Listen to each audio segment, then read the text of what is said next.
Hello everyone, this is Harsh and welcome back to another video from Concepts of Biology।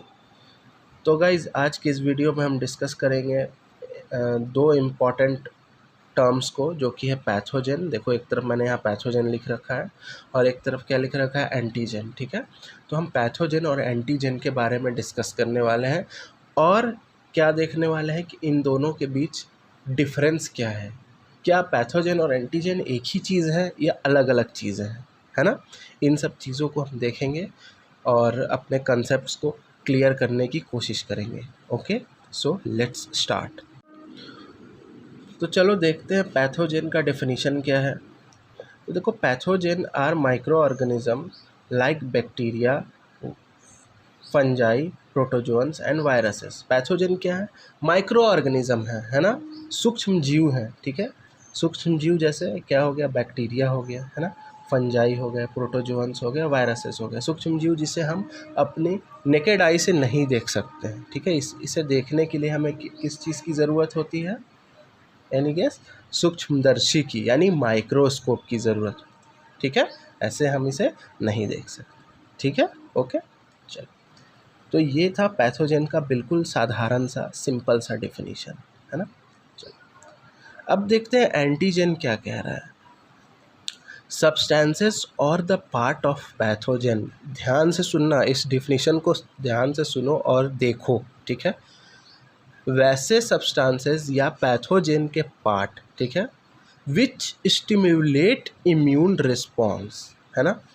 They may be protein, carbohydrate, lipid और nucleic acid. अब देखो क्या कह रहा है, ये डेफिनेशन क्या बोलता है कि वैसे सब्सटेंसेस या पैथोजन के पार्ट, यानी कि एंटीजन जो है वो पैथोजन का एक हिस्सा है, एक पार्ट है।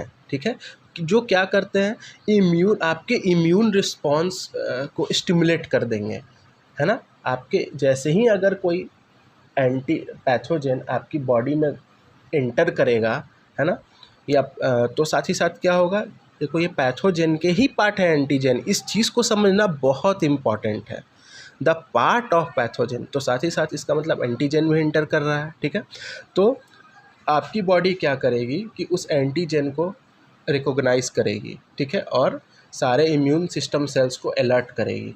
तो जिससे क्या होगा कि आपका इम्यून सिस्टम स्टिमुलेट हो जाएगा, एक्टिव हो जाएगा। इस बात को समझना इम्पॉर्टेंट है। ठीक है, तो ये क्या करते हैं, आपके इम्यून सिस्टम को स्टिमुलेट करते हैं। ठीक है, जिससे इम्यून रिस्पॉन्स जनरेट हो, है ना। They may be protein, carbohydrate, lipid और न्यूक्लिक एसिड। अच्छा, इसका नेचर कैसा हो सकता है एंटीजन का, जो हम बात कर रहे हैं, ये प्रोटीन हो सकते हैं, है ना, नेचर में, केमिकल नेचर में। ये कार्बोहाइड्रेट हो सकते हैं, ये लिपिड हो सकते हैं, या न्यूक्लिक एसिड हो सकते हैं, है ना। इस बात का ध्यान रखना, राइट। चलो, अब चलो आते हैं एक तरफ पैथोजन में। अब देखो पैथोजन क्या है, पैथोजन कैन बी, कैसे ये स्प्रेड आउट होते हैं पैथोजन, बेसिकली इस चीज़ को हम देख रहे हैं यहाँ पे। तो pathogen can be spread out through air, हवा के थ्रू, कॉन्टामिनेटेड फूड, ठीक है, यानी कि दूषित भोजन के जरिए फैल सकता है ना, कॉन्टामिनेटेड वाटर, दूषित जल के जरिए, है ना, और ड्रॉपलेट्स, है ना, जो अगर कोई खांसता या छींकता है ना, तो जो हवा में छोटी छोटी जो बूंदें होती हैं, जो कण होते हैं, है ना, उसके ज़रिए फैल सकता है। ठीक है, तो इस बात का ध्यान रखना है ना, कि अगर किसी सामने वाले को कोई डिजीज़ है जो खांसने या छींकने पे फैलता है, तो वो ड्रॉपलेट इन्फेक्शन के ज़रिए आसपास फैल सकता है। ठीक है ना, जहाँ जहाँ भी वो इन्फेक्टेड पर्सन खांसेगा या छींकेगा, तो चांसेस है कि वहाँ वो बीमारी हो सकती है। ठीक है, इस चीज़ का ध्यान रखना है। अच्छा, अब नेक्स्ट आते हैं कि जो एंटीजन है वो कहाँ से आ सकता है। ठीक है, हमने तो देखा कि पैथोजन कैसे फैलते हैं, कैसे एंटर कर सकते हैं, कैसे फैल सकते हैं। अब देखते हैं एंटीजन के बारे में, ये कहाँ से आते हैं। ठीक है, तो antigen can come from various sources. इनके जो सोर्सेज हैं, इनका जो स्रोत है वो अलग अलग है। जैसे क्या हो गया, पहला स्रोत पैथोजन, ऑब्वियस है, कैसे पैथोजन, क्योंकि एंटीजन तो पैथोजन का ही पार्ट है। अगर आपकी बॉडी में कोई पैथोजन एंट्री ले रहा है तो इसका मतलब साथ में एंटीजन भी आ रहा है। इस चीज़ को समझना इम्पॉर्टेंट है। ठीक है, आई होप कि ये बातें आपको समझ में आ रही होंगी।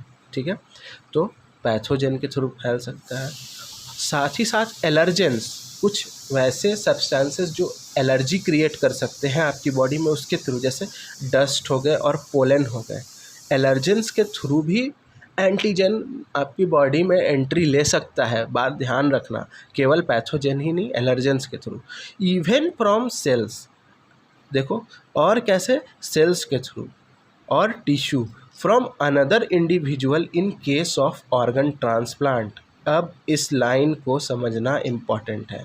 क्या कह रहा है, हमने तो अभी यहाँ पे ये समझा कि ये पैथोजन के थ्रू आ सकते हैं, है ना, एंट्री ले सकते हैं, एलर्जेंस के थ्रू आ सकते हैं। ठीक है, ऐसे डस्ट और पोलन हो गए। ठीक है, आप देखोगे कभी धूल वूल उड़ती है तो आपको छींके उके आने लगती है ना, तो वो एलर्जिक रिएक्शन हुआ करती है। ठीक है, इवन फ्रॉम सेल्स और टिश्यू, कोशिकाओं और या उत्तक से किसी दूसरे पर्सन की। अब ये कैसे होगा, तो ध्यान दो, ये जो एंटीजन होते हैं ना, वो सबकी बॉडी में स्पेसिफिकली होते हैं। ठीक है, स्पेसिफिक एंटीजन सबकी बॉडी में होते हैं, पहले से प्रेजेंट होते हैं। आपने सुना होगा ऑर्गन ट्रांसप्लांटेशन के बारे में। ठीक है, कि कोई ऑर्गन ट्रांसप्लांट हुआ, और कभी कभी आपने ऐसा सुना होगा कि वो जो ग्राफ्ट क्या हो रहा है, जो रिजेक्शन हो जा रहा है। ठीक है, ऑर्गन ट्रांसप्लांट हुआ लेकिन सामने वाले की बॉडी उस ऑर्गन को लेने से मना कर दे रही है, रिजेक्ट कर दे रही है ना। क्यों? क्योंकि जैसे सपोज़ एक एग्ज़ाम्पल मैं आपको लेता हूँ कि अगर किडनी का ट्रांसप्लांटेशन होता है, ठीक है, तो जो किडनी के सेल्स हैं, हमारी किडनी के जो सेल्स हैं, है ना, उसके पास अलग तरह के एंटीजन हैं जो कि फॉरेन वाले और अपने वाले को पहचानती हैं। ठीक है, हमारी, देखो, एकदम बेसिक कंसेप्ट है, पहले ये समझो कि जो हमारे इम्यून सिस्टम सेल्स है ना, वो अपने एंटीजन जो हमारे बॉडी में प्रेजेंट है, हमारे सेल में प्रेजेंट है, उसको पहचानती है। ठीक है, या तो अगर कोई बाहर से आ जाता है, ठीक है, कोई बाहर से एंटीजन एंट्री ले लेता है, तो क्या इम्यून सेल उसको पहचानेगा? नहीं पहचानेगा।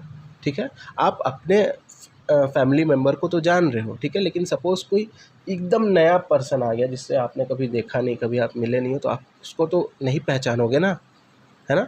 तो उसी तरह से है। ठीक है, तो इसीलिए क्या होता है कि जब ट्रांसप्लांटेशन होता है तो किसी और की, सपोज़ आप किसी और की किडनी किसी और को अगर ट्रांसप्लांट की जाती है, तो इम्यून सिस्टम जो है उसे रखने से इनकार कर देता है। ठीक है, इम्यून सिस्टम क्या है, उस पर अटैक करने लगता है, उस ऑर्गन पे।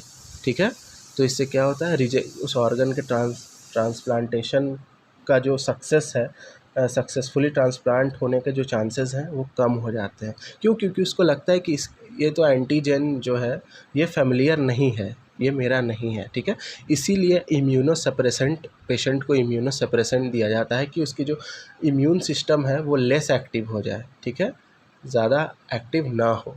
ओके, तो आई होप कि ये चीज़ें समझ में आ रही होंगी। तो मेरे इतना इलेबोरेट करने का मतलब ये था कि हमारी बॉडी में पहले से भी एंटीजन प्रेजेंट होते हैं। ठीक है, इस चीज़ का ध्यान रखना। Okay, now let's move on to the next point. Pathogen can be large. Pathogen क्या हो सकते हैं? बहुत बड़े हो सकते हैं। ठीक है, लेकिन इतने बड़े नहीं कि आप उसको अपनी आँखों से देख पाओ, है ना, आप उसको डायरेक्टली नहीं देख सकते हो। You need microscope. ठीक है, you need the help of microscope, आपको माइक्रोस्कोप की ज़रूरत पड़ेगी। ठीक है, तो बिना माइक्रोस्कोप के तो नहीं देख सकते। ठीक है, और वेरी स्मॉल, एग्जाम्पल वायरसेस। अब क्या है कि और बहुत ज़्यादा छोटे भी हो सकते हैं, यानी बैक्टीरिया से भी छोटे क्या है, वायरसेस। ठीक है, आप क्या है, बैक्टीरिया को देख सकते हो, है ना, माइक्रोस्कोप के थ्रू, लेकिन वायरसेस को क्या है, आप बिना इलेक्ट्रॉन माइक्रोस्कोप के नहीं देख सकते। ठीक है, वो जनरल आपको नॉर्मल माइक्रोस्कोप पे नहीं दिखाई देंगे। ठीक है, तो बैक्टीरिया को देखने के लिए जनरली मेनली इलेक्ट्रॉन माइक्रोस्कोप का ही यूज़ किया जाता है, सॉरी वायरसेस को देखने के लिए इलेक्ट्रॉन माइक्रोस्कोप का ही यूज़ होता है, ठीक है। इस बात का ध्यान रखना, ये इतने ज़्यादा छोटे हुआ करते हैं, ठीक है। चलो, अच्छा एंटीजन की साइज़ के बारे में अगर हम बात करें तो क्या है, दे मे बी लार्ज और स्मॉल, ये भी बड़े हो सकते हैं या साइज़ में छोटे हो सकते हैं। Typically present on the surface of cell और पैथोजन, कहाँ प्रेजेंट होंगे, फिर से एक बार ये कुछ सवाल आ रहा है, तो सेल के सरफेस पे, ठीक है, टिश्यू के सरफेस पे, और कहाँ, एलर्जेंस के साथ भी आ सकते हैं ऑब्वियसली, देखो मैंने बताया था, या फिर पैथोजन के साथ एंट्री ले सकते हैं, ठीक है। कहाँ प्रेजेंट होंगे, on the surface of cell और पैथोजन, ठीक है। पैथोजन के सरफेस पे रहेंगे, पैथोजन के साथ आएंगे, या फिर सेल के सरफेस पे प्रेजेंट होते हैं, ठीक है। तो आई होप कि यहाँ तक आपको चीज़ें समझ में आ रही होंगी, है ना। अब देखो आते हैं हम पैथोजन की ओर। क्या है पैथोजन में, अब क्या बोल रहा है, they have ability to invade host tissue and cause disease. अब देखो पैथोजन के पास क्या एबिलिटी है कि ये जो होस्ट का टिश्यू है, यानी जिसको ये अपना शिकार बना रहा है, उसके लिए, जैसे बैक्टीरिया, अगर कोई बैक्टीरिया मुझे इन्फेक्ट कर रहा है, तो उस बैक्टीरिया के लिए मैं होस्ट हुआ, ठीक है, ऐसा समझो, ठीक है। तो क्या करता है, ये होस्ट के टिश्यू को इन्वेड कर सकता है और डिजीज़ कॉज कर सकता है ना। ओके, चलो। और एक तरफ एंटीजन क्या है, play important role in triggering immune response. अब एंटीजन क्या करेगा कि इम्यून रिस्पॉन्स को जनरेट करने में, इम्यून रिस्पॉन्स को स्टिमुलेट करने में एक इम्पॉर्टेंट रोल प्ले करेगा, है ना। इम्यून रिस्पॉन्स को ट्रिगर करेगा, या यूँ कह लो कि इम्यून रिस्पॉन्स को एलिसाइट करेगा, ठीक है।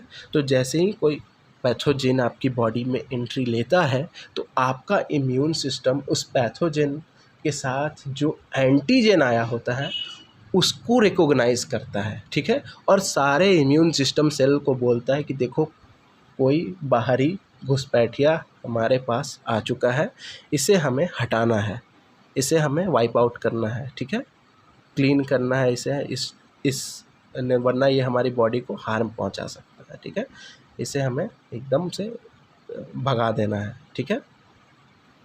ओके, तो इसके रिस्पॉन्स में क्या होगा, इम्यून सिस्टम जो होगा हमारा वो रिस्पॉन्ड करेगा और इम्यूनिटी डेवलप होगा, ठीक है।